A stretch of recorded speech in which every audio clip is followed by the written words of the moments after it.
We are slowly getting live here. The show has not started, but the mics are hot. In the studio today is a person of influence, guys. Travis Wilburn is in the house. This guy is a successful serial entrepreneur. Hospitality, tourism, lodging, management, business growth. The guy knows this inside and out. I've known Travis for nearly 20 years, which is shocking. That just basically means Travis and I are getting old. Travis and I started, and I mentioned this last week, just getting out on our entrepreneurial journey, running discount deal websites. I first met him when he was at the CVille Weekly, and I frankly was working at, I think, Monticello Media and just launching a media company. And since then, both of us have had multiple companies that we've founded and own and manage, find some success through, frankly, a boatload of hard work.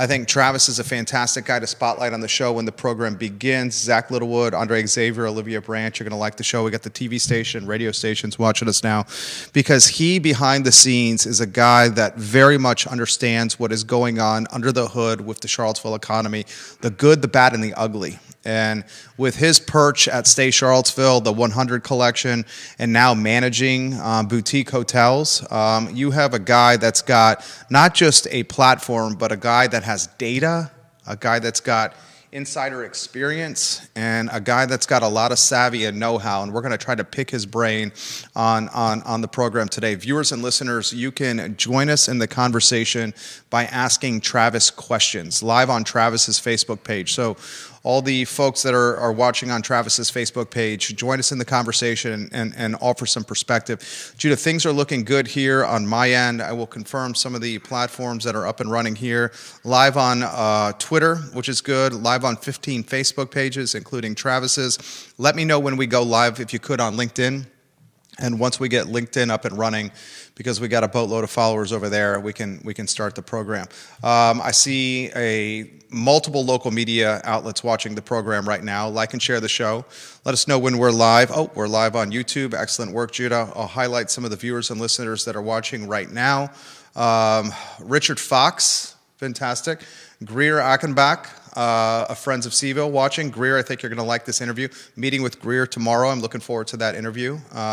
Laura Allen of Scottish Shortbreads watching the program. Holly Foster and Henrico watching the program. Shelley of the Bebedero watching the program right now. Hello, Shelley. Rob Neal in Commercial Real Estate. Stephanie Wells Rhodes of the Interstate Service Company family. Paris Jones, the talented former Virginia football player watching the program. Carol Thorpe, Olivia Branch, Dave Warwick, Three Notch. We love you, Dave. Just picked up some of your collab beers earlier today. Sarah Hill Buchensky, welcome to the program. Jehu Martin, Mr. Belmont. Andre Xavier, this is right up your alley. Supervisor Jesse Rutherford. Corbin Snow, watching the program. Katie Pearl, the talented realtor. 2 city councilors, 1 board of supervisor in Albemarle County on the program, and some folks in City Hall watching Travis Wilburn as we speak. Judah Wickower, we can start the program when you're ready, and just make sure we're up and running on LinkedIn after we start, if you could, please, sir. In fact, we're now on LinkedIn. Excellent work, Judah. We're in your hands, my friend.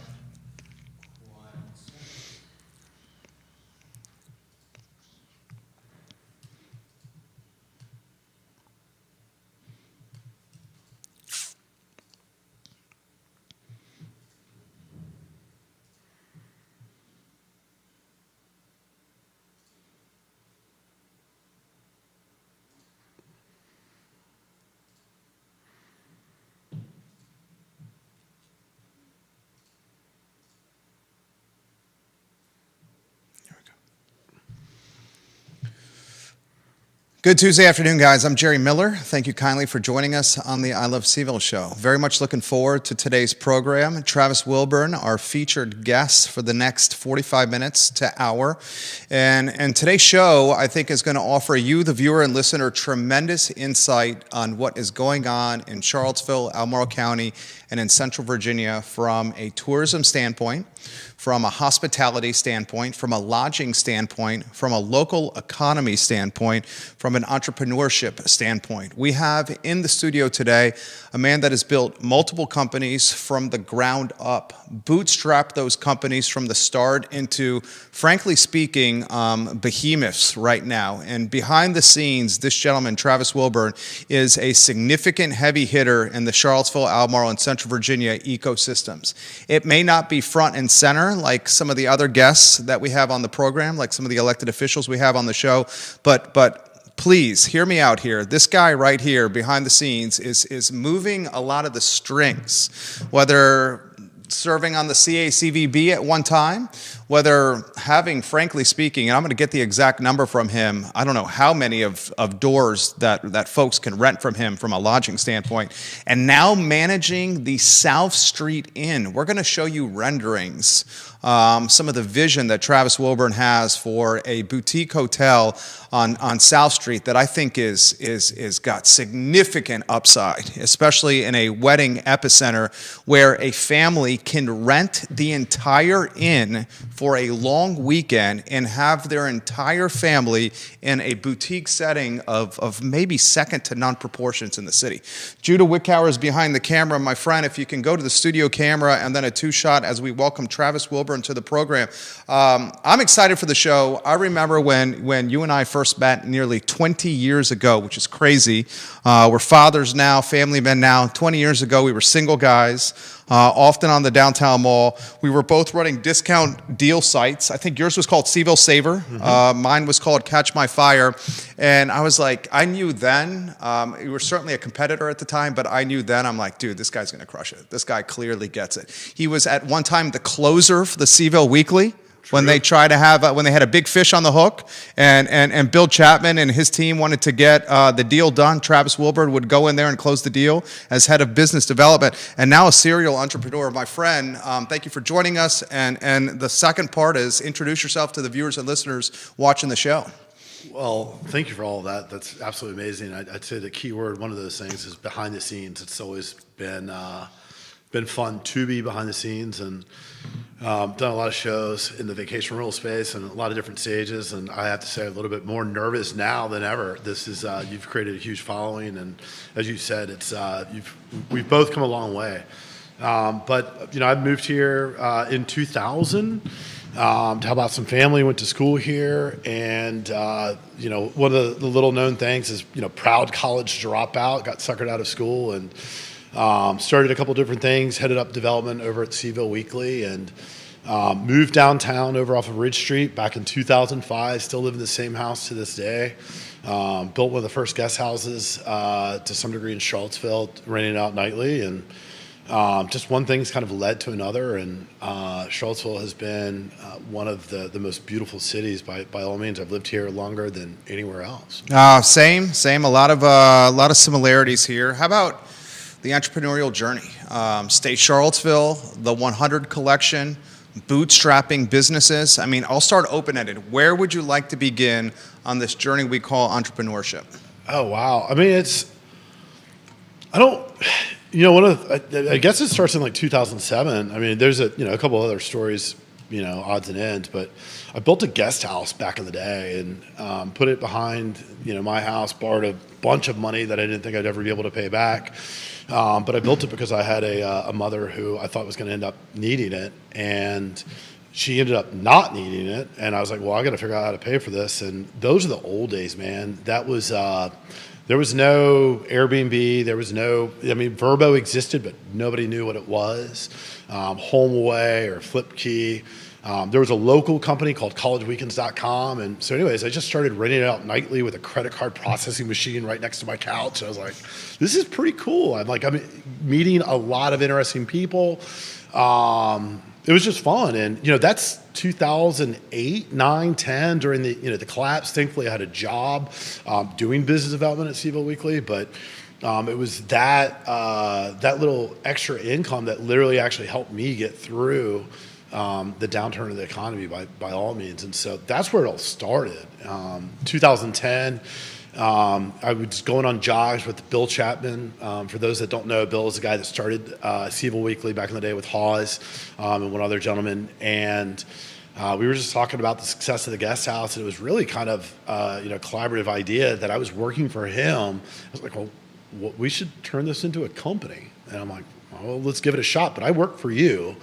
And so thankfully I had a paycheck, but it was born in 2010, really launched in January of 2011. And about that same time, which you've kind of mentioned, hopefully most people have forgotten, but you keep bringing it up. Yes, I had a local deal site. I thought it was great, the deal site. Dude, we were... You were crushing it. I was beating Groupon and Living Social you were crushing it. Right. And, we had some really, really cool things, but, it was a trend. It was a trend. Yep. And so we were thankful that we were able to exit successfully, but, we kept the vacation rental company. And that ended up being, just... I had no idea what I was doing. Literally none. I was like, hey, sure, we're going to build a marketing platform.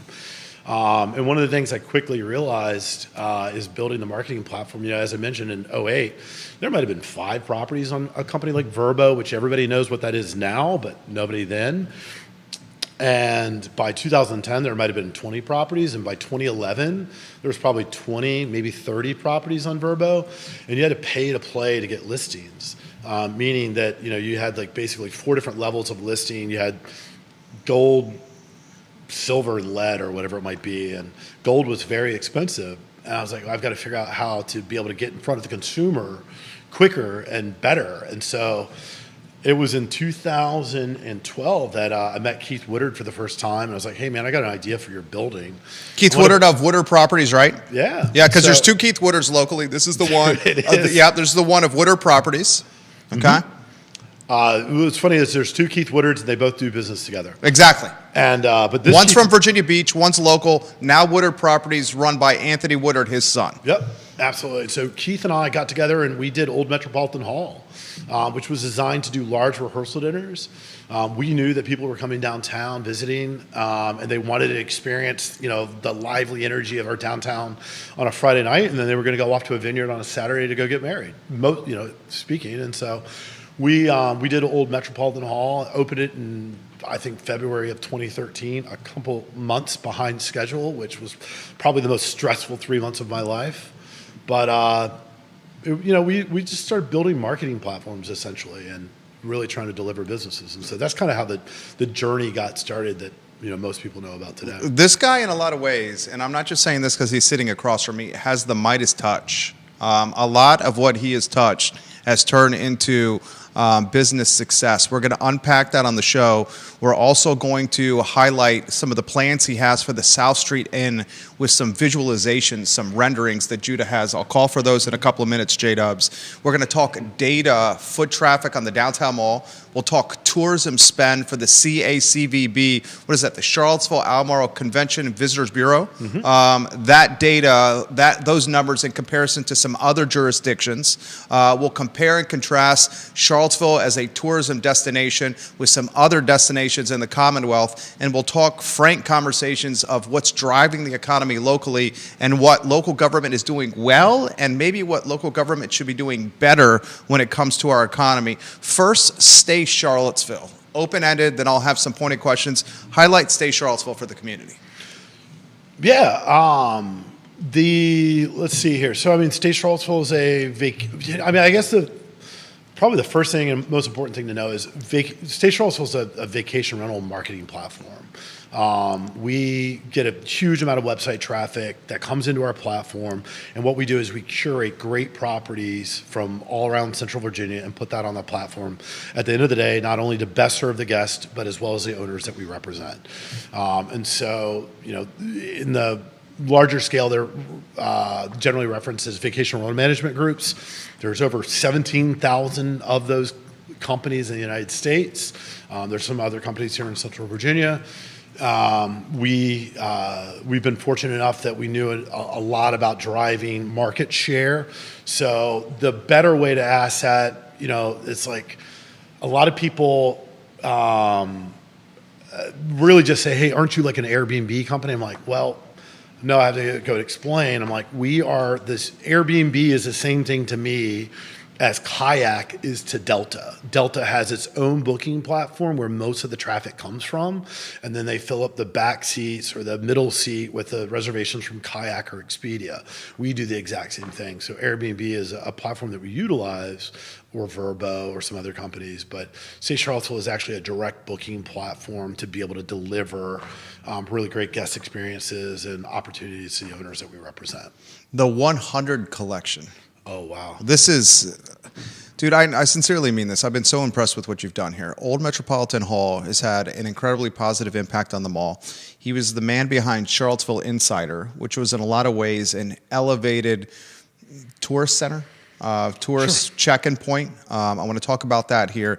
But first, the 100 collection, Travis Wilburn, the who, what, when, where, why. Oh, wow. You went to the grand scale. So, yeah.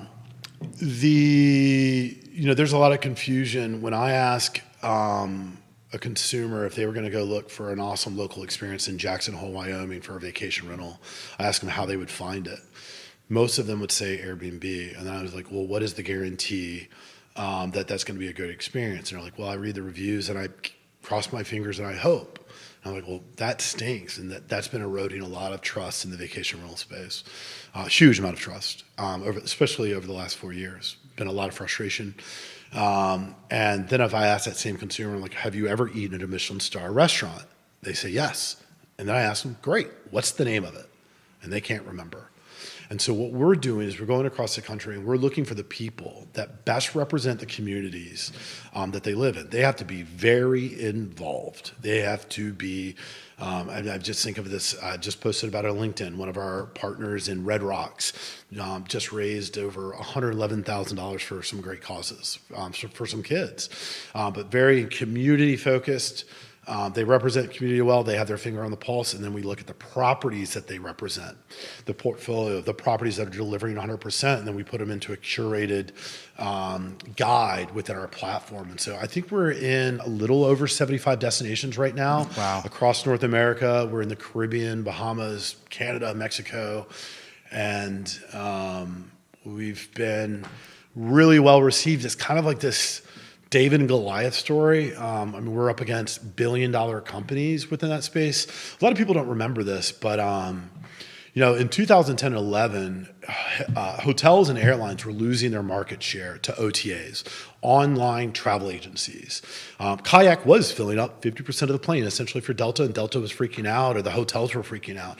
They were freaking out because they were losing margin. Because go ahead. Market share and margin. Yeah. It was getting more expensive. And it started off at 5%, then it went to 10%, then it went to 15%. And they're like, we've got to do something different. And there was actually another entrepreneur here, Adam Healy, that started a company called Hotelicopter that then became Roomkey, which was 6 large hotel brands, gigantic brands that were also freaking out. Adam Healy killed it. He exited. He was the co-founder of Borrowed and Blue. That didn't play out how he wanted. We'll leave it at that. Adam Healy, a tech entrepreneur, advisor, now living a cosmopolitan, well-traveled life with a beautiful partner. I think that's fair to say. Absolutely. Yeah. No, yeah. He's living the dream right now. He's off to once a founder, always a founder. Exactly. So he started another company, but the exact same thing that happened in the hotel and airline space is the exact same thing that's happened in the vacation rental space. And so what we did is we built the 100 collection purely out of frustration. It's like, how do you find these local people that you trust and these experiences? And so people that we get to talk to, they either get it or they don't, and then we help the consumer at the end of the day book directly with those platforms, because what people don't realize is those same properties that are on Outpost website in Jackson Hole, Wyoming for X number of dollars a night are usually 2 to 2.5 or whatever more on Airbnb or Vrbo or these other platforms. And so delivering you a better experience and getting you directly in touch with the local brand, that's what we do with the 100 collection. It's impressive, dude. It is so impressive. What's also impressive, and here's a perfect time, wait for me to call up the renderings for the South Street Inn. This news we talked about last week on the show.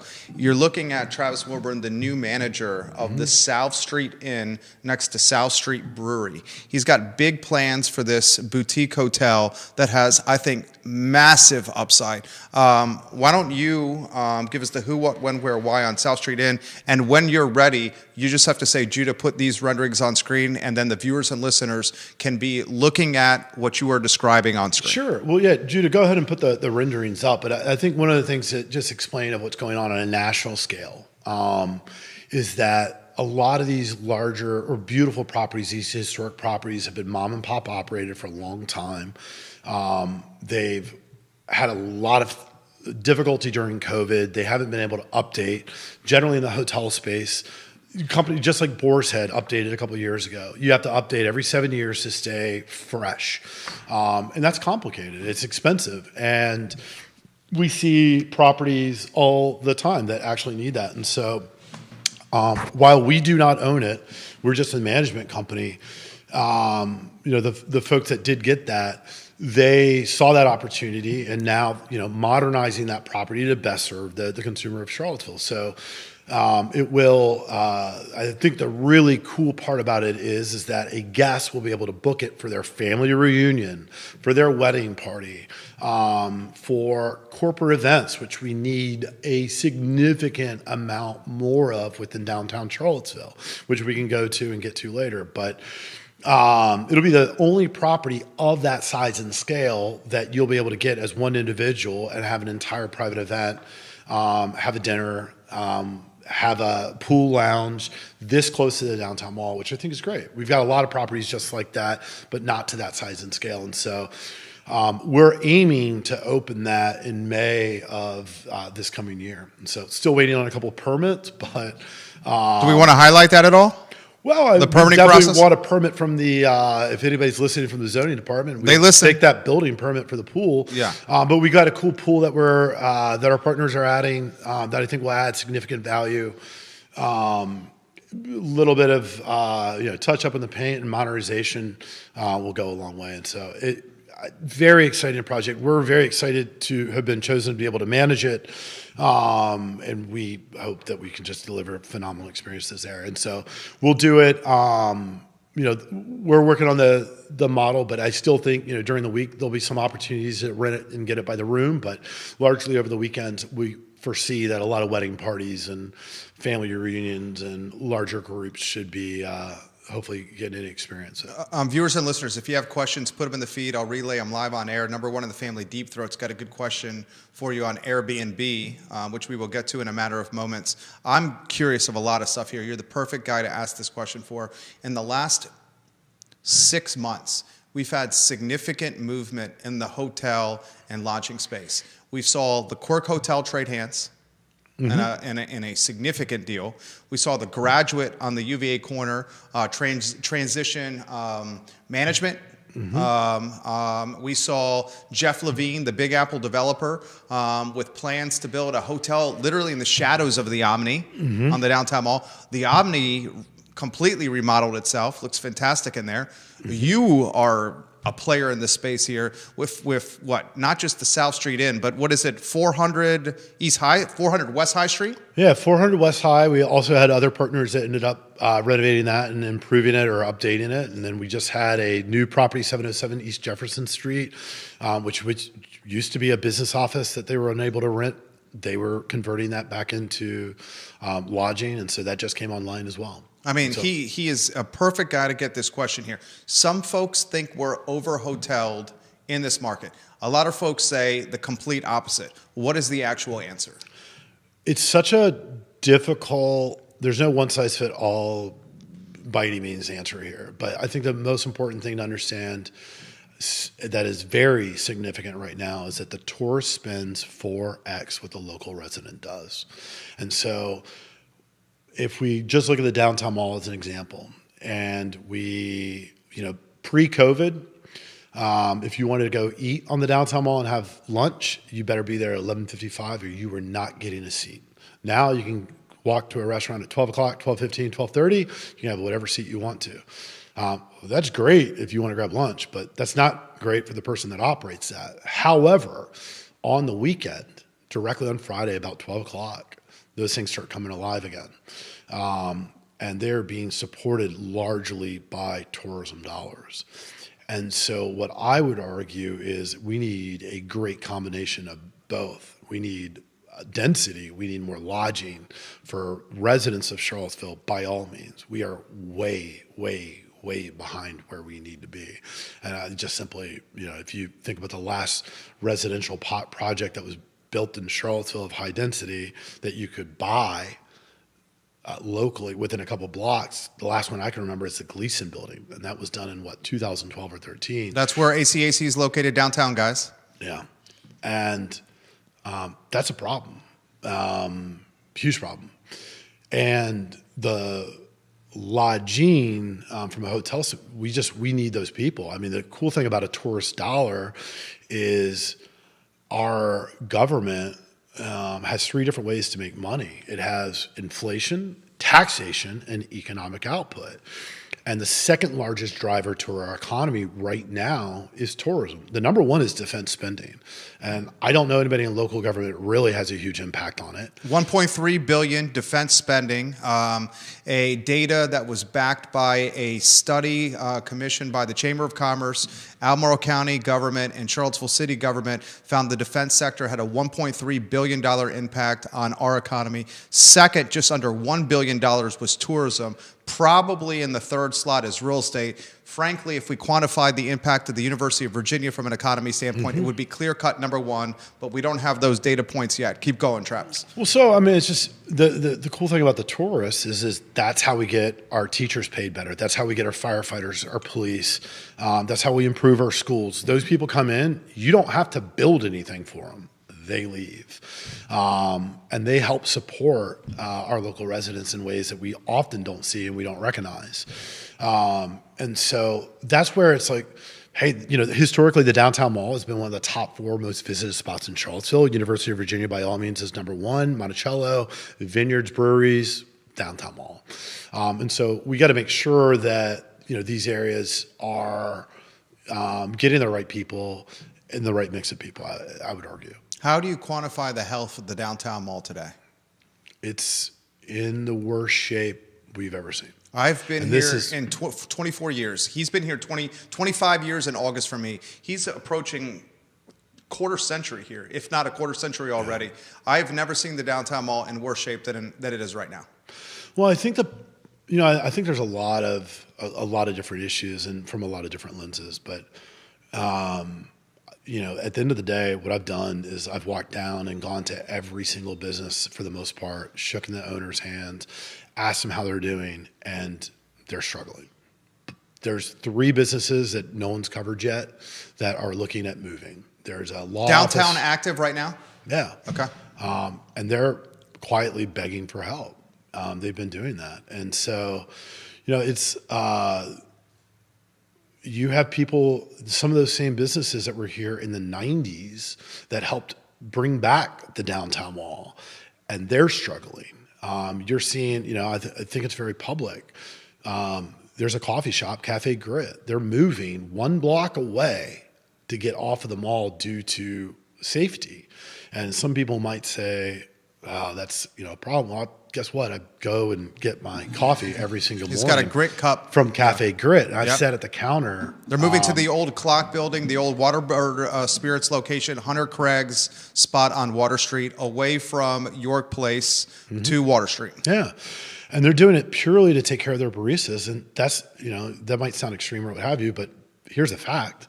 I've literally stopped the barista from getting killed multiple different times from people that have walked in there that might be drinking or what have you, or have mental health issues. It's a problem, but they want to be there, but they're like, hey, we know that if we move a block away, we're not going to end up having to deal with that. That's sad. We got to figure out how to be compassionate for all people by all means, but it's like also make sure that we're taking care of, some of, our workers. And so I'd say that that's probably my number one concern that I hear over and over and over again is the safety. I've experienced myself with my own staff. I opened up the Charlottesville Insider offices on the downtown mall with one person, and immediately 24 hours later, they needed to because of safety issues. And so we're reorganizing and changing the way that we operate there. But I think we've got to figure out how to solve it by all means. Erin King watching the program. She helped open Commonwealth Sky Bar to tremendous levels of success. Now one of the key people at Feast. Carol Thorpe, thank you for watching the program. Fantastic broker, Gary Palmer on the show. Kid Ashy, who is the most prolific restaurateur in Charlottesville right now. Monsoon, Coconuts, Pineapples watching the program right now. Lisa Costello. You got Supervisor Mike Pruitt watching the program. I see 2 city councilors, 3 boards of supervisors watching right now. Tom Powell, the founder of the Toy Lift, on the show as we speak. I've been trying to solve or banter, discuss the equation of offering a hand up, not a handout, to our houseless population. Hand up, showing empathy and compassion for our houseless population while driving home the point that the 200 to 300 that are houseless in our community should not be aggregating around the most important 8 blocks in a 300,000 person region, which is downtown Charlottesville. Was extremely excited about the low barrier shelter that was coming to Cherry Avenue in the old Salvation Army thrift store location. I was disheartened to find out last week that Major Mark Van Meter of the local Salvation Army spoke out of turn when he said that the low barrier shelter could happen on Cherry Avenue. He then spoke with the higher ups with Salvation Army National, who said, no, you can't do that. You cannot run a low barrier shelter. You have to check IDs. You have to maintain sobriety. There could be no drug abuse, no alcohol abuse. There could be no convicted child, whatever the word is, and you can't do it. So now the low barrier shelter is completely in purgatory or in the wind here. I'm going to ask you a very tough question. How the heck do we manage the health? And I catch flack for using the word manage, but how do we manage the houseless population around downtown Charlottesville where it does not crush the small business owners that you and I try to champion every single day? I think this is quite a complicated situation. However, I don't think it's okay that 15 people last night had to sleep on the downtown mall. I'm not okay with that. I think as a city, I think we should have the funds, and we need to be able to figure this out so that we can give people housing. I realize that one of the arguments I've heard is that we don't want to attract people. However, guess what? We are. And so, I've used myself as an example. I had recently literally just happened to me. Still have my guest house. The way that the guests parked their vehicle the other night, I couldn't plow the driveway, and I apologized the next morning to the guests and said, hey, thank you so much. I'm glad you're here. And they're like, well, we love it. It's our first time that we've stayed here. We usually stay on the mall, but we will not be staying there anymore. We've stayed with you with Stay Charlton. I was like, well, why? And they don't feel safe because they were harassed over and over again, in the evening when there's not a lot of traffic on the mall. That's just a really real fact. And I don't know that we can solve that overnight outside of creating better policies that actually help make people feel safe. However, there are policies that if I have a sign in front of my venue at Old Metropolitan Hall and it's 5 inches outside of the right way, it's like I can get a fine. However, I have a gentleman that sometimes will be out there with his dog, his mat, his food. He'll literally litter all over the mall and nothing has been done. And that is absolutely not okay.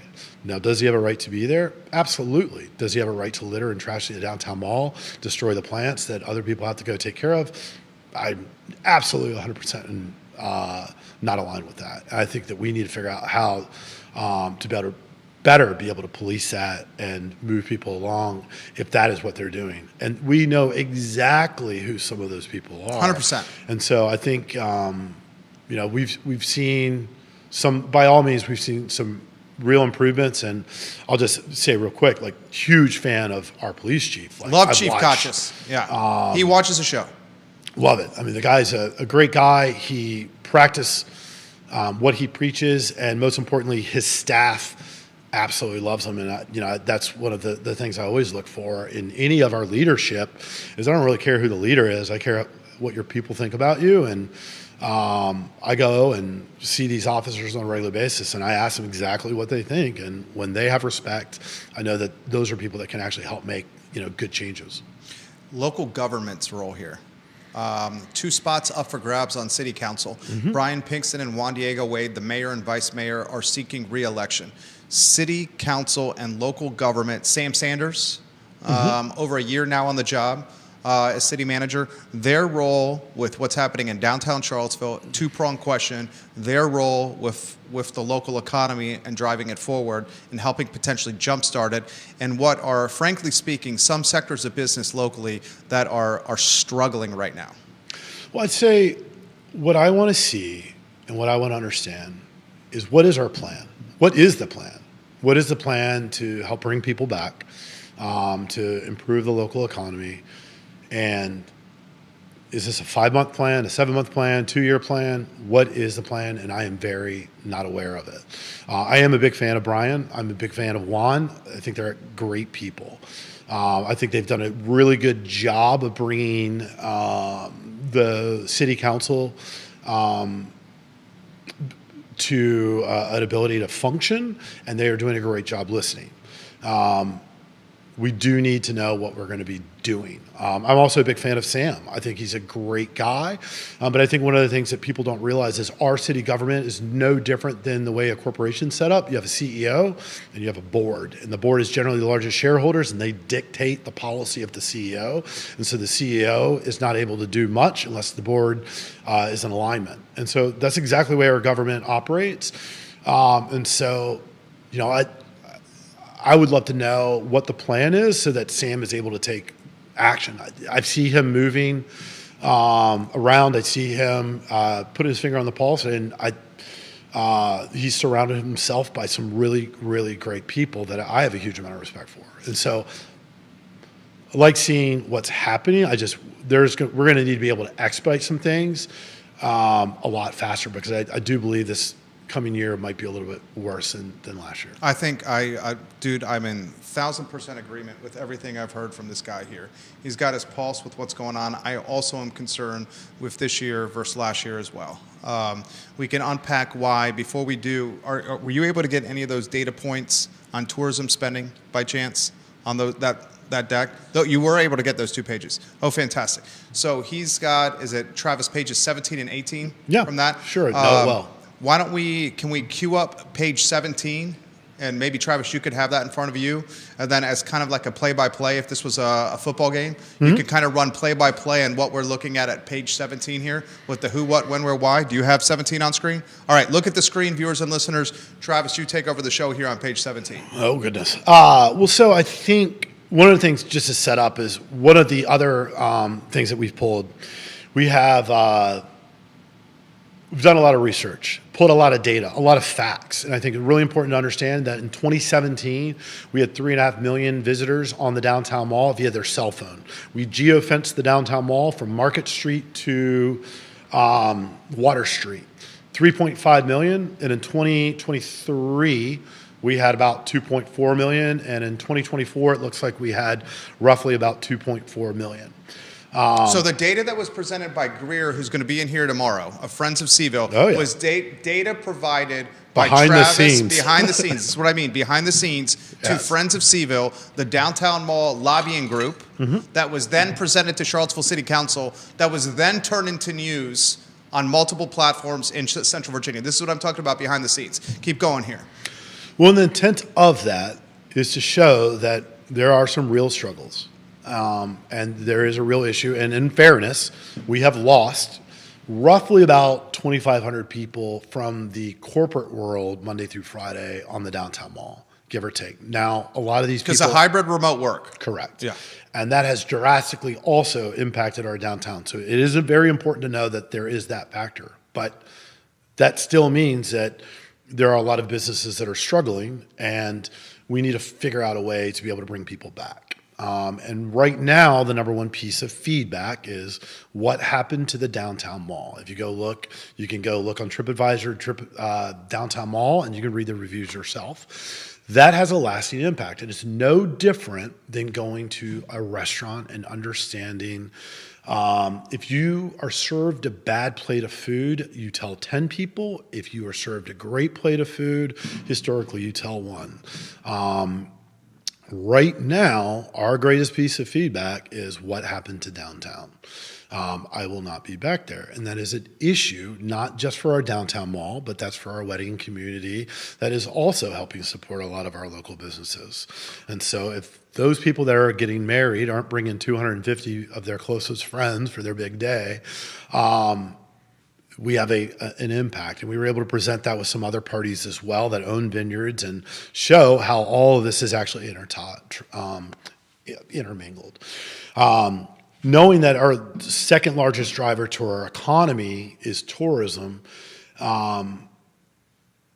spending money appropriately to be able to make sure that we have brand awareness, we have some really large issues. So I go back and I talk about 2017 because Charlottesville, we had a horrible experience, absolutely horrific experience that we all can remember, in August of 2017. And that impacted Charlottesville, and that impacted the Charlottesville brand, and whatever it is that we are. And here we are, we deal in a lot of different markets across the country as the 100 Collection. We have a lot of great data, and the data that I look at there and then the data that I look at here, it's two different worlds.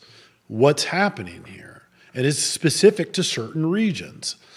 And it's, so when I look at the spending, I realize that we have the least amount of... Page 17 back on screen if you could. So yeah, when I look at our spending, I'm like, wow, it's rough. But if you go to, I believe it would be page 18. So page 17 is comparing other markets. Tourism spend for Charlottesville with other markets. Correct. So kind of just setting the stage here, and then the expert will get involved here. Tourism spend for Charlottesville, is that a yearly spend on page 17? Versus other markets in the Commonwealth. Shows yours, Travis. Right. And then in 2025, we have less than $1 million, which I don't know if that sounds like a lot or a little, but when you have $1 billion impact, that's very little. And we have people shouting from the rooftops. We have businesses in our company here. We're managing the branding and advertising for a number of businesses locally. I have more than 10 clients locally that are spending more than $1 million a year in advertising. And I'm talking businesses in Charlottesville, and he's saying the advertising budget for Charlottesville in totality is less than $1 million.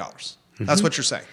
Correct. And, while by no means am I ever the smartest person in the room or any room, there are a lot of other smart people that are involved in the community here that are tourism leaders, and they're also saying the exact same thing. Hey, this is, huge red flag. What can we do? How can we do it? How can we fix it? This is not enough. This is not enough to get us through. This is not enough to help the sandwich shop in the downtown mall that is struggling, who only, right now, the only plan I understand is how to get tourists here. And how to have them drive revenue to help keep some of these local businesses operating, including the people. I don't know that the corporate world is going to come back from the hybrid mode. So what can we do to be able to drive tourism dollars, corporate dollars, to be able to bring it back and have that impact our community in a meaningful way so that we can be a compassionate community and help the people that actually need help, the schools and what have you. It's all interconnected, and the best way I know how to do it is through economic impact. I don't think anybody wants taxation, and we certainly don't want any more inflation. So, meaning, the three ways that government makes money. Well said. Comments are coming in here. This one is a really good one. How do we get more tourism dollars? What are the valves that pull those contributions to tourism marketing? Sure. I mean, the city and the county have a joint effort, and they agree how much gets allocated to that. And part of that would be the board advocating to go get larger dollars, but as well as the council and the supervisors agreeing that this needs to happen, and that this is a large economic impact. They can go look at other communities that do that, like Charleston, Asheville, though, obviously other things have happened there, but who directly understand the economy and the impact and how those dollars are returned. Adam Healy drew attention to this 5 or 6 years ago. And it was very much ignored. When it was not just ignored, I think chastised in a lot of ways. Adam Healy was serving as interim director of the CACVB when he brought attention on this show that we should be spending more on tourism, and immediately got chastised by activists in the community. And still nearly I mean, we're approaching 10 years later. This is still an issue. Well, and we have not maybe recovered. I think it's very important. It's like most important for the activists or anybody else to understand this is how the economy works. This is how we are allowed to be a very compassionate community and do really great things to be able to serve the underserved. We have to have dollars. And the easiest, quickest, best way to have dollars that we can have go into a meeting impact is when you have a tourist that doesn't live here that we have to go support by building another school that we can't afford right now. I mean, the bottom line is there's a lot that we can't afford. We got to figure out how to be able to afford this. And I'll always argue that the best way to do it is by have people come, then go and drop those dollars directly into the economy. And so it's just, I like facts, and that would be just an educational opportunity where showcasing, hey, by the way, like for this dollar, this is how many $100 come into the economy. He's basically saying for the activists in the community that like to throw shade, if you want to see your efforts realized, we need money to make that happen. And the easiest way to get money is by bringing more people into the community that are spending 4x per head than locals within the community. That's what he's saying. And that's something we've tried to champion over and over again on this program. This is a question from number one in the family, Deep Throat. He says, I'm curious what Travis thinks of the city's enforcement on Airbnb rules. And he says he knows your spots. He assumes they're all legit. But if you think that some of the product that is being put out there is below radar, and how local government is enforcing or choosing not to enforce that product. Well, I would say firstly that everything that we have is legal that has a permit, and it is up to the owner to be able to maintain that permit on an annual basis. That being said, we work very closely with the city. I think they've been doing a great job on increasing enforcement, and now they're using third-party technology to be able to go find those illegal properties. And so I think the people that are illegal and illegally operating probably will get hopefully a letter in the mail here fairly soon. Gotcha. This from Ginny Hu on Twitter. Travis's point is one of the reasons we made a concerted effort last year to try out more local restaurants and tag them on social media with positive experiences. If more people would speak up when they are happy, it would make a huge difference for those businesses. She applauds you with what you were saying on the show. A lot of comments coming in here. Well, I'll tell you, I mean, I appreciate that, and that's absolutely huge. By the way, they not only need those comments, but they need those reviews on Google. It's a great way to be able to drive awareness to their local restaurants, but that's also the reason why we built Charlottesville Insider as a social media platform mainly, is to serve the boutique shops and the restaurants. We do it for free, but to drive awareness of who they are. And so, I mean, I do think the cool thing to know as well is, tourists come here and they want to experience these local businesses, right? And so that's one of the reasons why we bring awareness via Charlottesville Insider's platform is to help showcase those. They're not coming here for the Applebee's right, neighborhood bar and grill. They're coming here for Continental Divide, and Continental Divide is literally, got no sign because they're like, you want to hide. But they're coming for those local experiences. And so the more you tweet, the more you review, the more you help showcase these local businesses.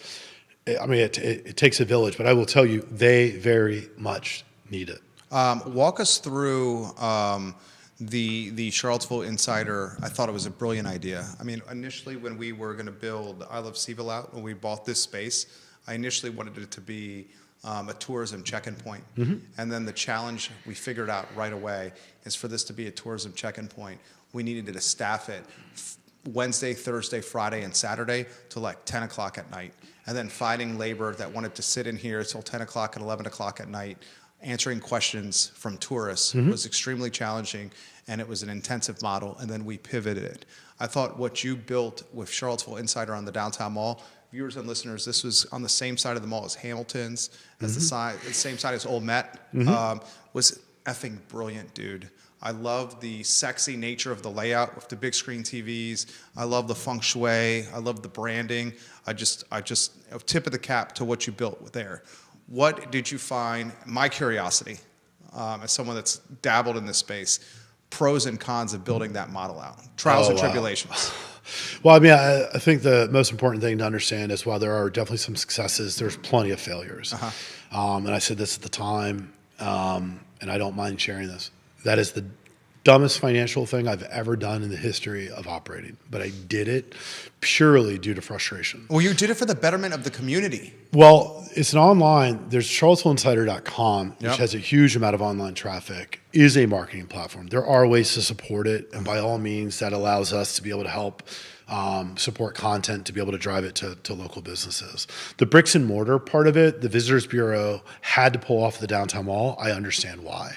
You literally were going into the visitor center and having to step over somebody to be able to get a brochure for Monticello. Yeah, It this was by wasn't- the bus station, the Visitors Bureau, and I'm just very pointed. He chooses his words better than I do here. The Visitors Bureau was an epicenter for the houseless. It was the antithesis of a Visitors Bureau, the most unwelcoming Visitors Bureau ever. And occasionally you will see the Visitors Bureau in its mobile setup with a van parked on the mall. And I appreciate the efforts that they're making. But frankly speaking, for a region where the second largest driver of the economy, tourism, the fact that our visitors infrastructure, our bureau infrastructure, I'll say this, my words, not your words. My words, I don't want him to Yeah, don't throw these me are out. my words here, is so piss poor is disappointing to me. It is disappointing to me. There is no bureau. So he tried in a lot of ways to become that bureau, a privatized version of that bureau. Well, I wanted to make sure that there was an open lobby to the visitors of downtown.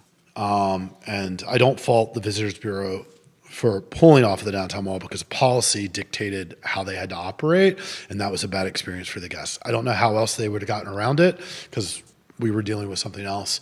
I get it. I want to make sure that that's understood on my end. But yes, I mean, we opened up Charlottesville Insider as a bricks and mortar business to be able to welcome people and showcase, once again, like just point them literally, hey, that's a great restaurant. That's a great shop. Go try Monticello. Go try this wine. Here's how to go do it. And so we're going to reintroduce a new version of that coming here soon. But What's the 2025 version of that look like? Is it strictly a digital play? well, we'll keep the bricks and mortar side of Charlottesville Insider by all means, but we will once again open it up as a lobby, if you will, to our visitors. Okay. I do believe we are going to have a made in Charlottesville component to it where Nice. local producers, we want to be able to showcase some of the goods that they do and provide that retail opportunity for them. I've That's been a good able to look idea. at other markets where that's been quite successful, but we want to look to help serve the people who are trying to get their products out and see these visitors, on the downtown mall. And so we want to best showcase Charlottesville. So if we have to pivot, we have to pivot. It happens. There are plenty of failures. And it's, again, we are very passionate about serving the community, so we keep supporting Charlottesville Insider to be able to serve these businesses that need greater awareness. I respect what you did there, and I totally know what you're saying. He Thank you. throws stuff on the wall, see if it sticks. If it doesn't, he tries something different, and that's like the definition of a successful entrepreneur. An entrepreneur that does not try is just an entrepreneur that's going to waste more money because they're just thinking about something. It's the opportunity cost of not thinking. This has come in, and this is a great question. Travis touched on this briefly. Does he think that Charlottesville, the brand, has recovered since A11 and A12? If not, how far does it have to go? I think it's a really great question. I think one of the things that's probably fairly important to understand is that Courtney, the director of the Visitors Bureau, when she did have appropriate funding, she was able to go lobby journalists and get us the wine enthusiast wine region of the world. It was a world Wine award. region Yep. of the world. Yep. And please, all of the vineyards, everybody had a huge involvement, but at the end of the day, she had dollars to be able to lobby to get journalists to pay attention. That's how we got that, and that actually helped drastically improve our brand. However, when some of the research that she's done, no, it's still people are quite aware. We have not recovered. I mean, the way that I would look at it is quite literally look at the visitation, look at the traffic on the downtown mall. 2017, we had 3.5 million people. We're at 2.4 million right now. And we were looking at the average weekend over this past year was down about 10%, 12%. When I go look at the restaurants and I go ask how they're doing, they're about down 10%, 15% of 24 over 23. So that would tell me that we're heading in the wrong direction. Comments continue to come in. This one's on sports. This is a great question. On what? Sports. UVA football and basketball have struggled of late. Can he put in perspective the impact of the football and basketball team on our community? Well, I think that anytime you have a football stadium that's not very full, that's going to have a direct impact on the economy. And the main thing to know about the football visitors is they tend to stay versus the basketball visitors might stay a night or two, maybe. Maybe. Yeah. And so I would argue that football has the most direct impact on our local economy by all means. And as a huge football fan, Me too. I would love to see nothing more than that return. I always find it kind of amazing that Michigan football can have a crowd of 100,000 people plus, regardless of who they're playing. Right. Sometimes we can't get above 30,000. Often. Yeah. And so, yes, it's huge impact, but thankfully we do have other things to help offset it, like these beautiful vineyards that seem to be driving great revenue to the local economy in September and October. I mean, throughout the year as well, but we also didn't have that 20 years ago, I might add. We were not known as a wine community in 2005 by any means, and now we are. And so hopefully our football, our sports will recover. You're crushing this interview. Comments are continuing to come in here.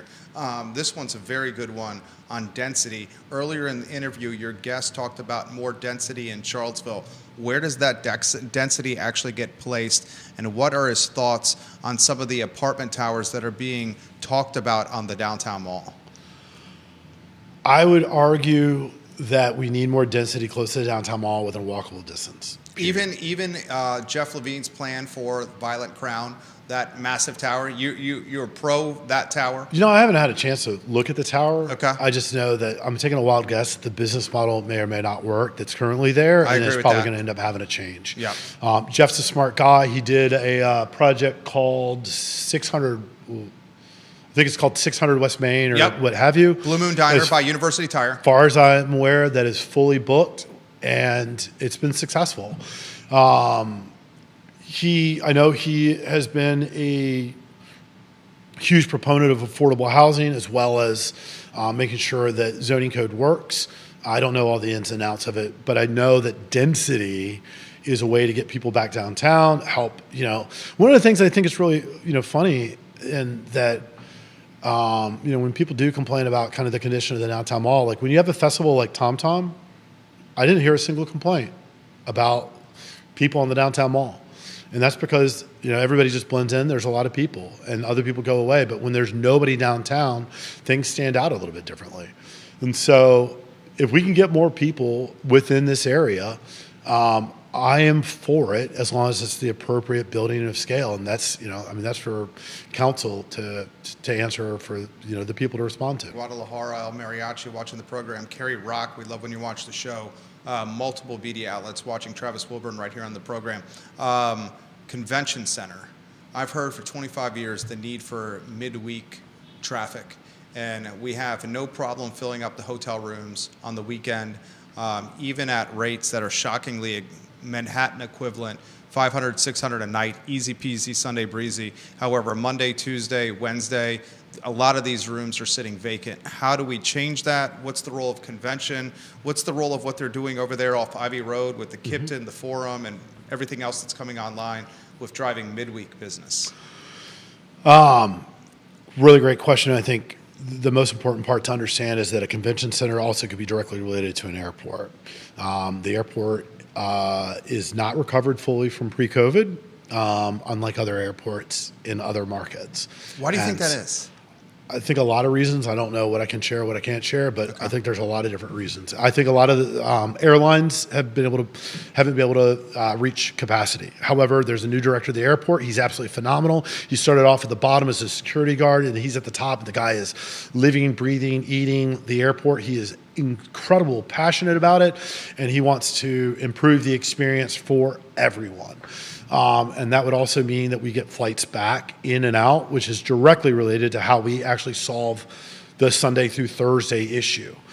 Those are related. Convention center, you can't do the convention center unless you solve the airport. You can't do the airport unless you have to figure out where you're going to put these people and how you're going to, where they can go. I think there's a couple proposals out there. I know that there was a tourism improvement district that's been talked about that could be supported by the hotels.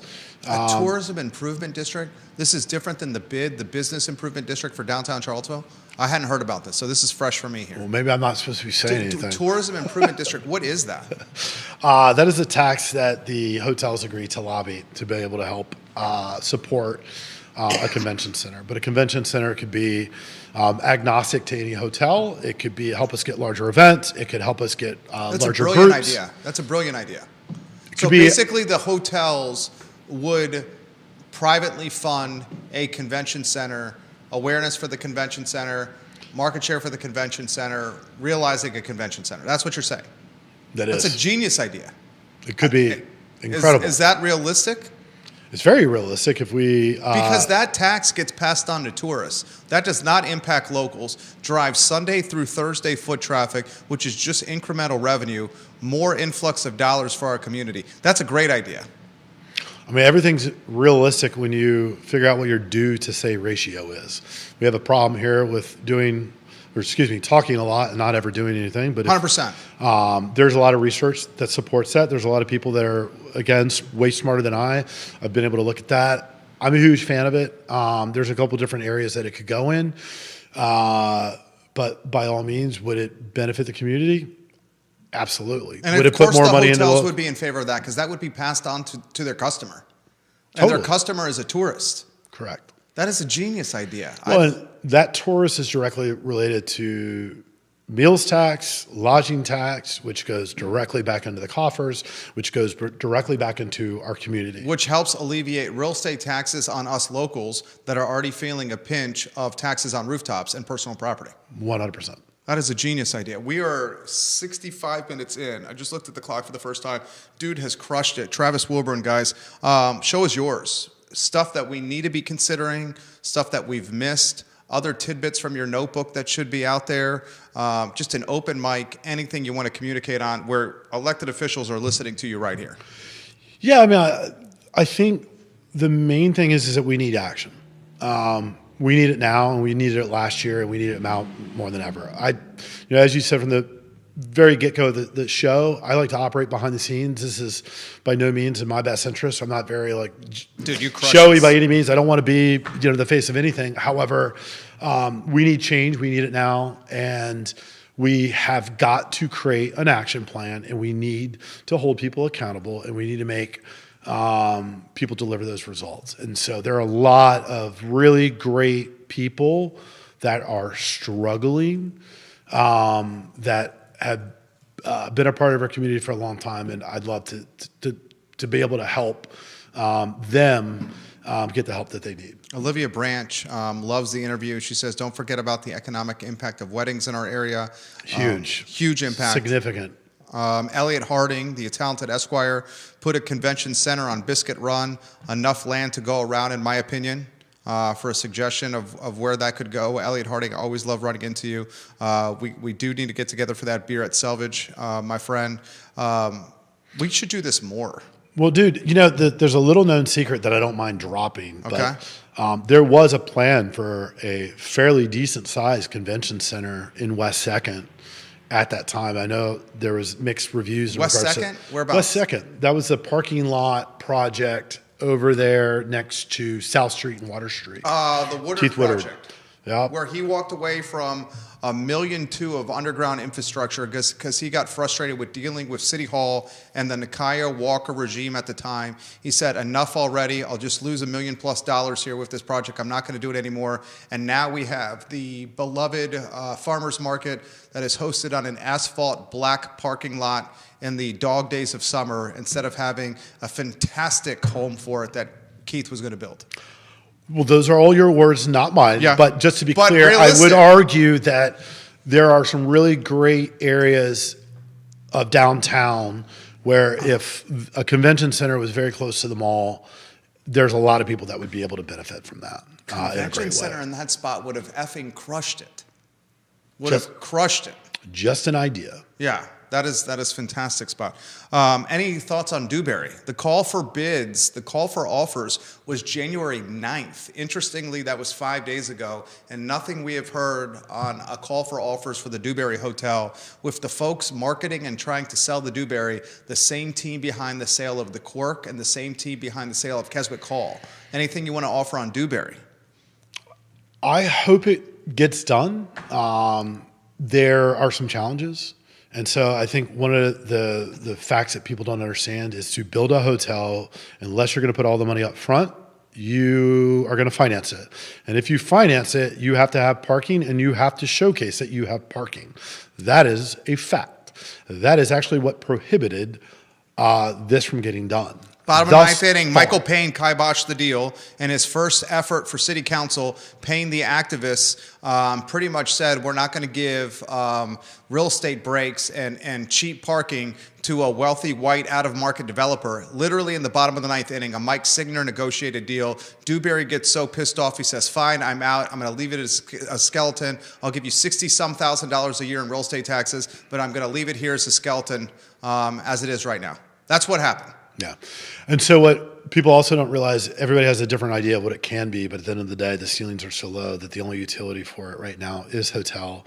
Arguably, whether that will be successful or not, TBD.